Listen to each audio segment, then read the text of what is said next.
मन की बात के एपिसोड में हम अपनी युवा पीढ़ी के सामर्थ्य की चर्चा अक्सर करते रहते हैं।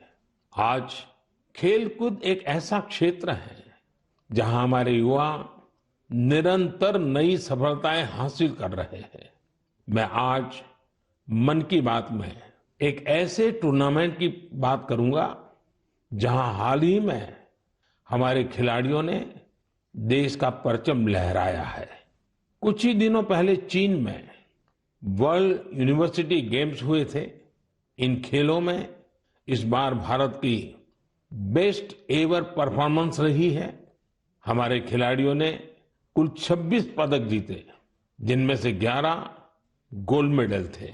आपको ये जानकर अच्छा लगेगा कि 1959 से लेकर अब तक जितने वर्ल्ड यूनिवर्सिटी गेम्स हुए हैं, उनमें जीते सभी मेडल्स को जोड़ दें तो भी ये संख्या 18 तक ही पहुंचती है।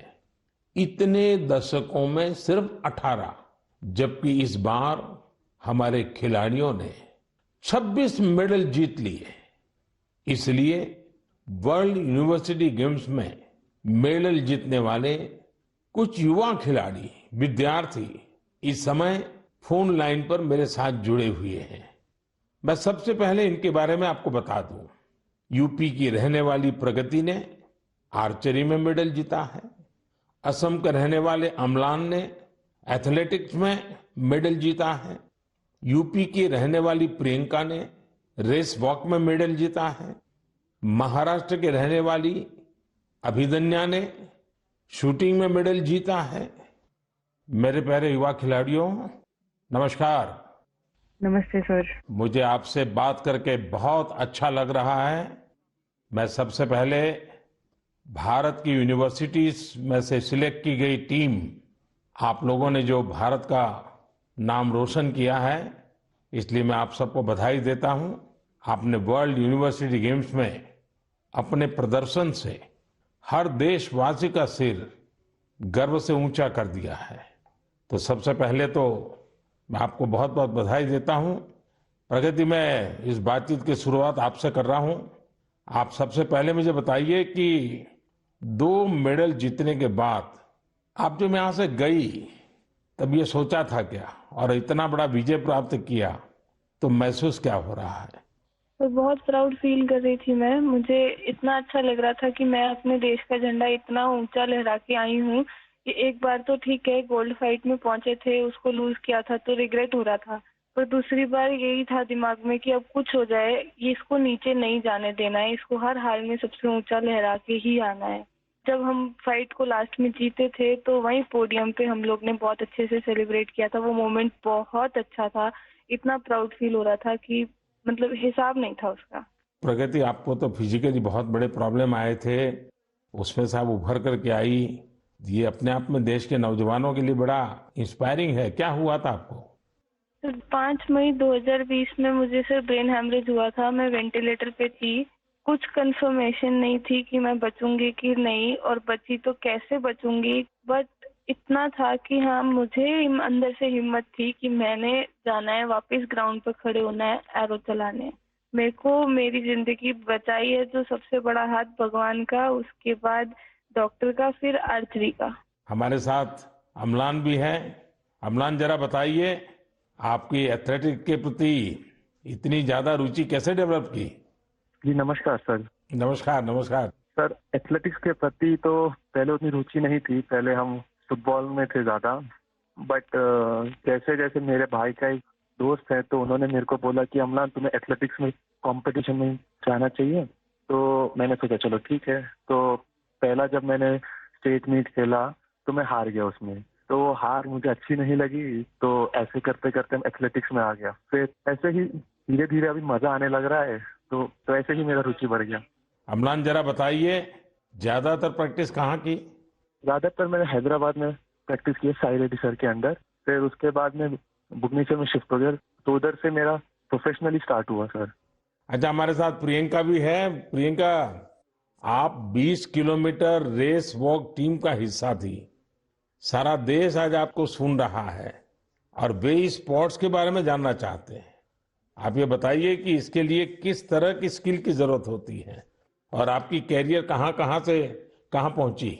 मेरे जैसे इवेंट में मतलब काफी टफ है, क्योंकि हमारे 5 जज खड़े होते हैं। अगर हम भाग भी लिए तो भी वो हमें निकाल देंगे, या फिर थोड़ा रोड से अगर हम उठ जाते हैं, जंप आ जाती है तो भी वो हमें निकाल देते हैं, या फिर हमने नी बैंड किया तो भी हमें निकाल देते हैं। और मेरे को तो वार्निंग भी 2 आ गई थी। उसके बाद मैंने अपनी स्पीड पे इतना कंट्रोल किया कि कहीं ना कहीं मुझे टीम मेडल तो एटलीस्ट यहाँ से जीतना ही है, क्योंकि देश के लिए यहाँ पे आए हैं और हमें खाली हाथ यहाँ से नहीं जाना है।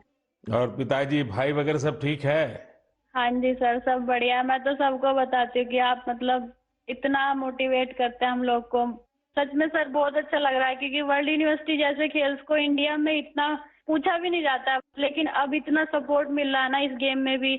मतलब हम ट्वीट भी देख रहे हैं कि हर कोई ट्वीट कर रहा है कि हमने इतने मेडल जीते हैं, तो काफी अच्छा लग रहा है कि ओलंपिक्स की तरह इसको भी इतना बढ़ावा मिल रहा है। चलिए प्रियंका, मेरी तरफ से बधाई है, आपने बड़ा नाम रोशन किया है। आइए हम अभिदन्या से बात करते हैं। नमस्ते सर। बताइए अपने विषय में। सर मैं प्रॉपर कोल्हापुर महाराष्ट्र से हूँ। मैं शूटिंग में 25 मीटर स्पोर्ट्स पिस्टल और 10 मीटर एयर पिस्टल दोनों इवेंट करती हूँ। मेरे माता पिता दोनों एक हाई स्कूल टीचर है, तो मैंने 2015 में शूटिंग स्टार्ट किया।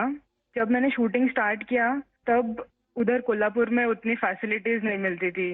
बस से ट्रैवल करके पेट वडगांव से कोल्हापुर जाने के लिए 1.5 घंटा लगता है, तो वापस आने के लिए 1.5 घंटा और 4 घंटे की ट्रेनिंग, तो ऐसे 6-7 घंटे तो आने जाने में और ट्रेनिंग में जाते थे। तो मेरी स्कूल भी मिस होती थी। तो फिर मम्मी पापा ने बोला कि बेटा एक काम करो, हम आपको सैटरडे संडे को लेके जाएंगे शूटिंग रेंज के लिए और बाकी टाइम आप दूसरे गेम्स करो। तो मैं बहुत सारे गेम्स करती थी बचपन में, क्योंकि मेरे मम्मी पापा को दोनों को खेल में काफी रुचि थी, लेकिन वो कुछ कर नहीं पाए। फाइनेंशियल सपोर्ट उतना नहीं था और उतनी जानकारी भी नहीं थी। इसलिए मेरी माताजी का बड़ा सपना था कि देश को रिप्रेजेंट करना चाहिए और फिर देश के लिए मेडल भी जीतना चाहिए। तो मैं उनकी ड्रीम कंप्लीट करने के लिए बचपन से काफी खेलकूद में रुचि लेती थी। और फिर मैंने ताइक्वांडो भी किया है, उसमें भी ब्लैक बेल्ट हूँ, और बॉक्सिंग, जूडो और फेंसिंग और डिस्कस थ्रो, ऐसे बहुत सारे गेम करके फिर मैं 2015 में शूटिंग में आ गई। फिर 2-3 साल मैंने बहुत स्ट्रगल किया और फर्स्ट टाइम मेरा यूनिवर्सिटी चैंपियनशिप के लिए मलेशिया सिलेक्शन हो गया और उसमें मेरा ब्रॉन्ज मेडल आया। तो उधर से एक्चुअली मुझे पुश मिला। फिर मेरे स्कूल ने मेरे लिए एक शूटिंग रेंज बनवाई, फिर मैं उधर ट्रेनिंग करती थी और फिर उन्होंने मुझे पुणे भेज दिया ट्रेनिंग करने के लिए। तो यहाँ पे गगन नारंग स्पोर्ट्स फाउंडेशन है, गन फॉर ग्लोरी, तो मैं उसी के अंडर ट्रेनिंग कर रही हूँ अभी। गगन सर ने मुझे काफी सपोर्ट किया और मेरे गेम के लिए बढ़ावा दिया। अच्छा, आप चारों में से कुछ कहना चाहते हो तो मैं सुनना चाहूंगा। प्रगति हो, अम्लान हो, प्रियंका हो, अभिदन्या हो, आप सब मेरे साथ जुड़े हुए हैं तो कुछ कहना चाहते हैं तो मैं जरूर सुनूंगा। सर मेरा एक सवाल है सर। जी। आपको सबसे अच्छा स्पोर्ट्स कौन सा लगता है सर? खेल की दुनिया में भारत को बहुत खिलना चाहिए और इसलिए मैं इन चीजों को बहुत बढ़ावा दे रहा हूं। लेकिन हॉकी, फुटबॉल, कबड्डी, खो खो, ये हमारी धरती से जुड़े हुए खेल हैं। इसमें तो हमने कभी पीछे नहीं रहना चाहिए। और मैं देख रहा हूं कि आर्चरी में हमारे लोग अच्छा कर रहे हैं, शूटिंग में अच्छा कर रहे हैं, और दूसरा मैं देख रहा हूं कि हमारे यूथ में और इवन परिवारों में भी खेल के प्रति अब पहले जो भाव था वो नहीं है। पहले तो बच्चा खेलने जाता था रोकते थे, अब बहुत बड़ा वक्त बदला है और आप लोगों ने जो सक्सेस लेते आ रहे हैं ना, वो सभी परिवारों को मोटिवेट करती है। हर खेल में जहां भी हमारे बच्चे जा रहे हैं कुछ न कुछ देश के लिए करके आते हैं और ये खबरें आज देश में प्रमुखता से दिखाई भी जाती हैं, बताई जाती हैं और स्कूल कॉलेज में चर्चा में भी रहती हैं। चलिए, मुझे बहुत अच्छा लगा। मेरी तरफ से आप सबको बहुत बहुत बधाई, बहुत शुभकामनाएं। बहुत बहुत धन्यवाद। धन्यवाद सर। धन्यवाद जी, नमस्कार।